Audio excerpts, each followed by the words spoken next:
प्यारे बच्चों, जो आपका टॉपिक है वो है equipotential surface.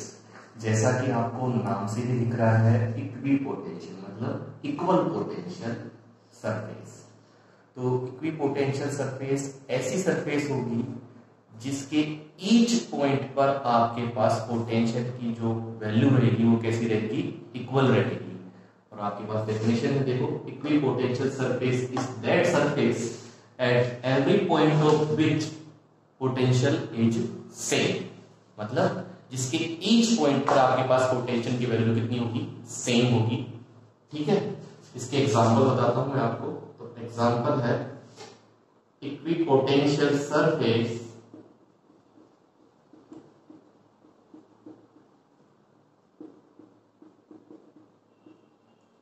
Due two point charge.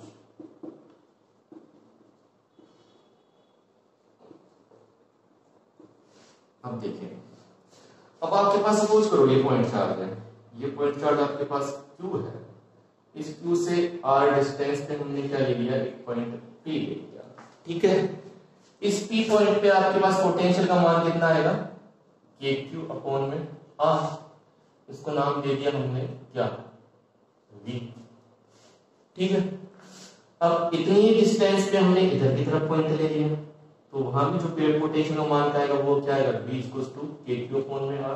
अब सपोज करो यहां ले लिया, तो यहां भी आपके पास कितना आएगा, KQ अपॉन में R। यहां ले लिया, यहां भी आपके पास कितना आएगा, KQ अपॉन में R। तो इसका मतलब इस पॉइंट चार्ज को हम सेंटर मान के अगर एक स्फीयर खींचें तो उस स्फीयर के ईच पॉइंट पर आपके पास पोटेंशियल की वैल्यू कैसी रहेगी, इक्वल रहेगी। इसको सेंटर मान के सपोज करो मैंने एक स्फीयर खींच दिया, तो इस स्फीयर के ईच पॉइंट पे आपके पास पोटेंशियल कितना रहेगा, इधर भी V, इधर भी V, इधर भी V, इधर भी V, इधर भी V। तो ये अपने पास क्या बन रही है, इक्विपोटेंशियल सरफेस बन गई। किसके कारण, पॉइंट चार्ज के कारण। और आपको अच्छे से डायग्राम एक और बना के समझाते हैं इसमें। अब सपोज करो ये पॉइंट चार्ज है आपके पास, ठीक है। इस पॉइंट चार्ज के कारण इसको सेंटर मान के सबसे पहले मैंने ये सरफेस बना दी, कितनी पे, R रेडियस पर, R1 पे माने। यहां अपने पास क्या रखा है, Q पॉइंट चार्ज रखा है। ठीक है, एक अपने R2 रेडियस का स्फीयर बना दिया। ठीक है, और एक हमने क्या बना दिया, R3 रेडियस का बना दिया, और एक सपोज करो R4 रेडियस का बना दिया। ये क्या माना है आपने, R3, और ये क्या माना, R4। अब इस तरह सर्कल की बात करें, इस स्फीयर की बात करें, तो इसके यहां पर अपने पास पोटेंशियल की वैल्यू कितनी रहेगी, KQ अपॉन R1। यहां भी कितनी रहेगी, KQ अपॉन में R1, और यहां भी कितनी रहेगी, KQ अपॉन में R1। और इसको अपन ने क्या मान लेते हैं, यहाँ भी V1 मान लेते हैं, यहाँ भी V1, यहाँ भी V1, यहाँ भी V1। मतलब इसके ईच पॉइंट पे आपका पोटेंशियल का मान क्या रहेगा, V1। इसी तरह इस स्फीयर की बात करें तो यहाँ पोटेंशियल क्या हो जाएगा, KQ अपॉन में R2। इसको V2 मान ले तो यहाँ भी V2, यहाँ भी V2, यहाँ भी V2। मतलब इस स्फीयर के ईच पॉइंट पर आपका पोटेंशियल का मान कितना रहेगा, V2। इस स्फीयर के ईच पॉइंट पे आपका पोटेंशियल का मान कितना रहेगा, V3। अगले वाले स्फीयर के ईच पॉइंट पे आपके पास पोटेंशियल का मान कितना रहेगा, V4। ठीक है, मेरी बात समझ में आई। और एक बात और देखने की है, तो V1 की वैल्यू बेटर किससे होगी, V2 से, और V2 की वैल्यू बेटर देन किससे होगी, V3 से, और V3 की किससे होगी, V4 से। क्यों, कि आप देखो, क्योंकि V1 के लिए जो पोटेंशियल आएगा वो क्या आएगा, KQ अपॉन में R1। V2 के लिए क्या आएगा, KQ अपॉन में R2। और V3 के लिए क्या आएगा, KQ अपॉन में R3। और V4 के लिए क्या आएगा, KQ अपॉन में R4। अब आप देखो कि R1 की वैल्यू कम है, तो R1 की वैल्यू कम होगी तो V1 का वैल्यू क्या आएगी, ज्यादा आएगी। V2 की वैल्यू V1 से क्या आएगी, कम आएगी। V3 की V2 से कम आएगी, और V4 की सबसे कम आएगी। तो सबसे ज्यादा पोटेंशियल होगा वो किसका होगा, V1 का। उसके बाद किसका होगा, V2 का। उसके बाद किसका होगा, V3 का। और उसके बाद V4 का। क्योंकि जैसे जैसे आपके पास क्या बढ़ेगी, डिस्टेंस बढ़ेगी, वैसे वैसे आपके पास पोटेंशियल का मान क्या होगा, डिक्रीज होगा। ठीक है, बात आपको समझ में आ गई होगी। ठीक बेटा, अब दूसरा एग्जांपल लेते हैं।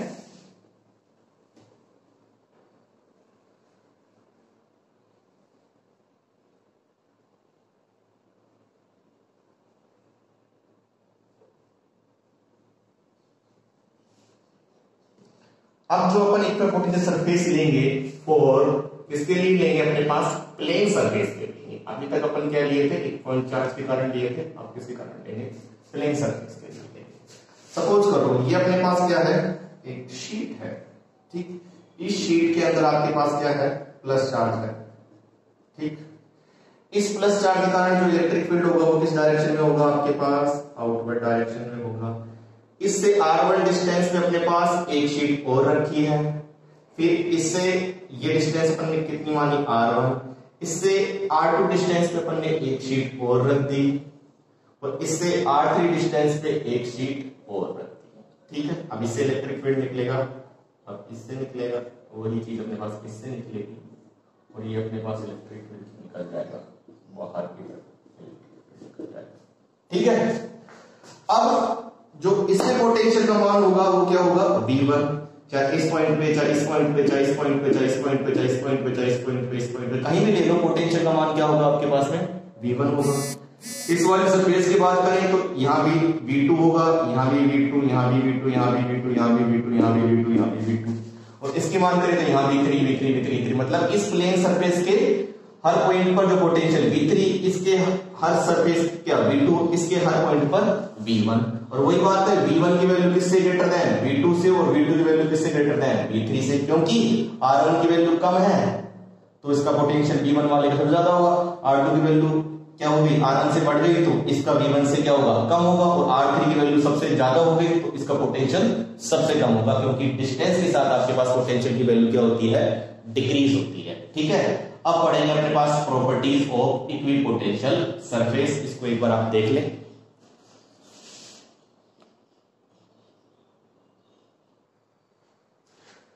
अब क्या है आपके पास, प्रॉपर्टीज ऑफ इक्विपोटेंशियल सरफेस। तो फर्स्ट प्रॉपर्टी है आपके पास, work done in moving a point charge from one point to another is zero, ठीक है।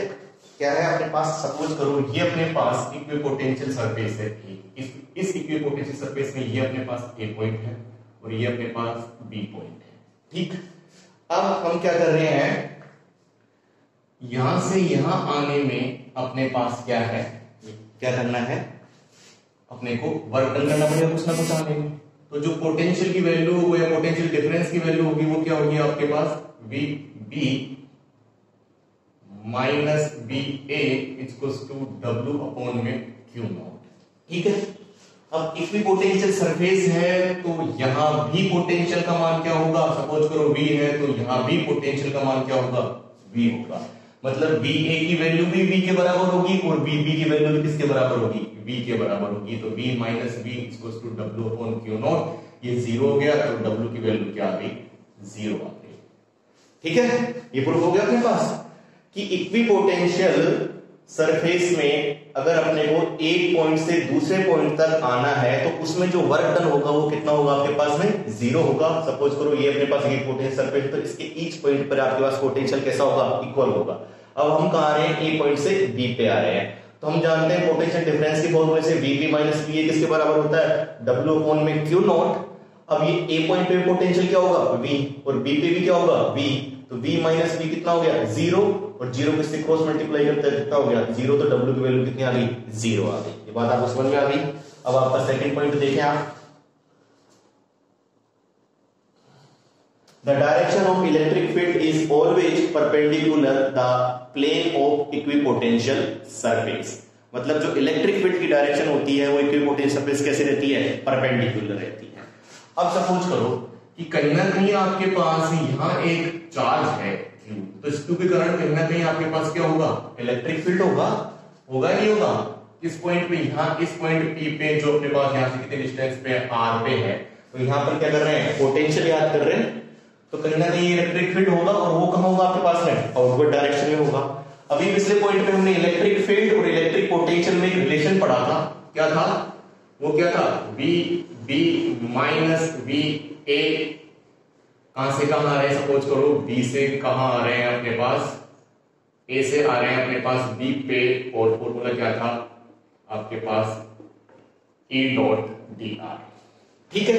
ये फॉर्मूला अपन ने क्या पढ़ा था, इलेक्ट्रिक पोटेंशियल और इलेक्ट्रिक फील्ड के अंदर रिलेशन पढ़ा था। अब जब अपने पास इक्विपोटेंशियल सरफेस है तो VB का मान भी V होगा और VA का मान भी क्या होगा, V होगा। तो ये क्या रखेंगे, V माइनस V A से B E डॉट dr, ठीक। तो ये वैल्यू होगी 0। अब A से B ये डॉट इसको खोल देंगे तो क्या आ जाएगा, E dr cos थीटा, ठीक है। अब इस पूरी टर्म की वैल्यू क्या होनी चाहिए, 0 होनी चाहिए। अब 0 कब होगी, क्या तो अपने पास E की वैल्यू कितनी हो, 0 हो। अब आप E की वैल्यू देखो, अब E की वैल्यू कभी 0 हो सकती है क्या, नहीं हो सकती, क्योंकि इस पॉइंट पे आपके पास इलेक्ट्रिक फील्ड का मान क्या होगा, K अपॉन में R स्क्वायर, उसका मान तो 0 हो नहीं सकती, तो E की वैल्यू कभी भी 0 नहीं हो सकती। अब बात देखिए dr की, तो dr का क्या मतलब यहां से यहां आएंगे तो कुछ ना कुछ डिस्प्लेसमेंट तो करना पड़ेगा अपने को, कुछ ना कुछ डिस्प्लेसमेंट कर रहे हैं, तो dr की वैल्यू भी कभी कुछ नहीं हो सकती क्या, 0। तो वैल्यू किसकी हो, 0 हो आपके पास, किसकी 0 को होने के लिए, cos थीटा की। और cos थीटा की वैल्यू 0 कब होती है, जब कितना होता है थीटा की वैल्यू 90। तो कहीं ना कहीं आपके पास क्या है, E dr cos 90, ठीक है, E dr cos 90, मैंने क्या बोला, E dr cos 90। तो कहीं ना कहीं आपके पास E में और dr के अंदर जो एंगल बन रहा है वो कितना बन रहा है आपके पास में, 90 डिग्री का बन रहा है। तो मैं ये कह सकता हूं कि E आपके पास dr के क्या है, परपेंडिकुलर है। वही तो बात बोली थी कि इलेक्ट्रिक फील्ड होता है वो आपके पास क्या होता है, परपेंडिकुलर किसके, प्लेन ऑफ इक्विपोटेंशियल सरफेस के। तो dr क्या है अपने पास, एरिया वेक्टर है, और ये क्या है अपने पास, इलेक्ट्रिक फील्ड है। तो कहीं ना कहीं E और dr आपस में क्या होंगे, परपेंडिकुलर होंगे, ठीक है, यही प्रूफ करना था। थर्ड देखो आप,